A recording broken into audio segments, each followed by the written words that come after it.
Greetings and welcome. This is Mr. Payne Games, and I attempt to help you game your English class.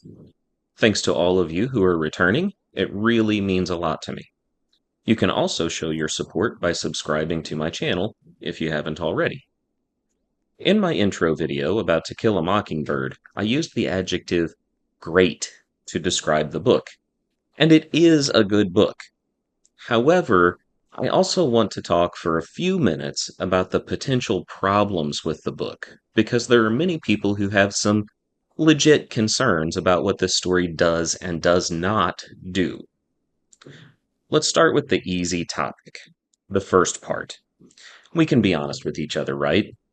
Because the first part doesn't contain any significant danger, some people think that it's boring. Okay, this is not a book that gets you on the edge of your seat at the beginning. Fair enough. The story is more of a slow burn. It takes time to paint a vivid picture of life in Macomb, the town where it takes place. There is beauty in telling a story this way, and it's absolutely something that some readers adore about To Kill a Mockingbird. In short, some like it, some don't. Let's move on. Another potential issue with Part 1 is that it centers around the children's attempt to get Boo to, quote, come out of his house. While some will read their attempts and schemes and enjoy the humor of it, others may be troubled by the lack of consideration for Boo and his family. It is sort of exploitative, if I'm honest. That said, Atticus does not like it either, and continually tries to get the kids to stop. In the real world, kids do dumb things, even when their parents tell them not to.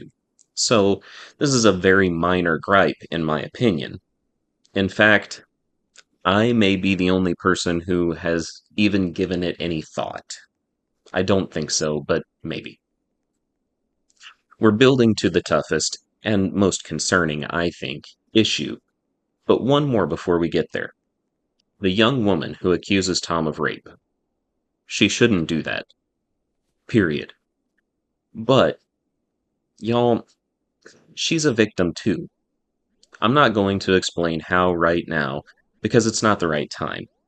All I can say is read carefully, and if you don't see how she's a victim, read it again. If you will, please say so in the comments below. Now, I think that Harper Lee attempts to humanize Mayella, but it's so hard to create or even feel sympathy for a character like her. It's a stretch, I know, but maybe you'll understand when you get older. Are you ready?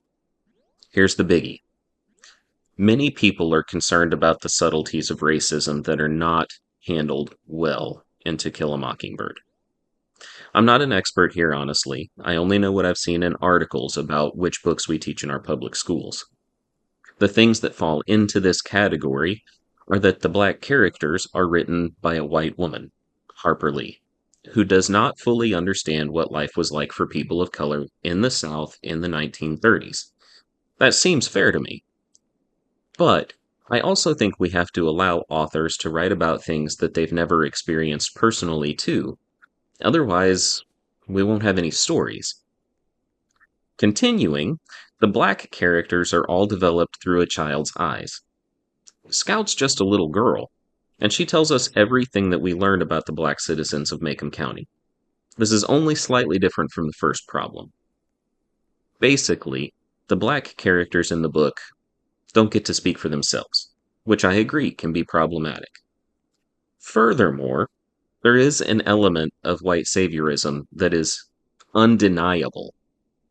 If you're unsure what that means, or why it's troubling to some, it might be worth checking out some other videos. I'm not sure I can explain it as well as others already have. I'm sure that there are other things that may fall into this last category. This is certainly not a comprehensive list. If I've overlooked something that seems much worse to you, I apologize, but I am just trying to give an overview here. One last word before I go. These are some fairly serious problems, and I understand why some people would not describe To Kill a Mockingbird as great. I think the purpose of the book, though, was to suggest to a society that was deeply rooted in its racism that segregation, fear, and false assumptions are harmful to all of us. In spite of the issues I've discussed, I think that the book does that successfully. Is it too simple in some ways? Maybe. But maybe that's why we teach it to teenagers who we hope will use it as a stepping stone to more complex and nuanced understanding of these kinds of topics. Thanks for stopping in. I hope you liked the video, and I hope you liked the video. You know where to find me. Until next time, then. Bye.